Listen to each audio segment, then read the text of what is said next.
Obviously, Scream 1 is going to be the OG, the number one. Scream is going to be my favorite, which I think it's honestly everyone's favorite. Maybe it's getting a lot of glaze. Maybe it gets a lot of hype. I definitely can see why. One thing I love about Scream, they introduced something that was unprecedented for slashers, thrillers, because you got to think this way, right? At this point, we already had Friday the 13th. We already had Nightmare on Elm Street. We already had Halloween. We already had Child's Play. We already had all those type of slasher films. Scream is different because, as I said before, and I'll say it again, Scream I could totally see being like a real life thing. Do I want it to be a real thing? Absolutely not. But at least with this one, it makes sense. Start terrorizing a town. In this case, Woodsboro. And obviously, as we know, Billy Loomis has a motive behind it. And Stu, being the follower that he is, like, I'm sorry, Stu, a lot of people love Stu, and I do too, but he is a follower at the end of the day. I think they set precedent for slashers because they are like, hey, rather than make this person like undefeated, why don't we make this like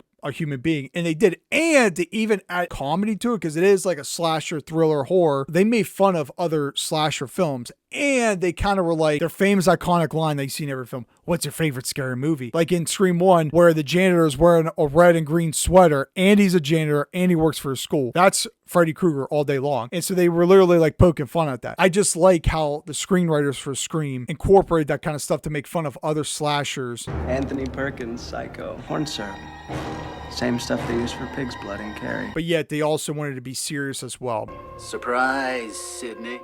It wasn't the typical standard comedy horror film that's like so cringe. In this, they did it very well when executing it. I don't know how else to describe it. It just set precedent, and it changed the game. And that's why Ghostface and Scream in general is my favorite. And on top of that, they added within it, they're making a movie within a movie, aka Stab. You know, given the sleeky rankings, that's how it goes. There was really no content you could talk about. You could sit here and say, oh, the budget was low. You could sit here and say the writing could have been a little. No, I mean, you got to think of the time this came out. Fact is, they made a trilogy and everyone liked it so much that they did a TV show, which, whatever. I mean, I'm not really gonna, it's just like a little TV show. It is what it is. If you guys want me to do a video on it, I will absolutely just comment down below. They took a break, then they came out Scream 4. Then from 2011 to 22, they took a break, and then they came out Scream 5 and then Scream 6. And now we're getting Scream 7 next year, 2026. So excited to see it. I can't wait to go see it in theaters. But overall though, I do think Scream is one of the best franchises. If you want me to do a top 10 on franchises, let me know. But at least for horror films,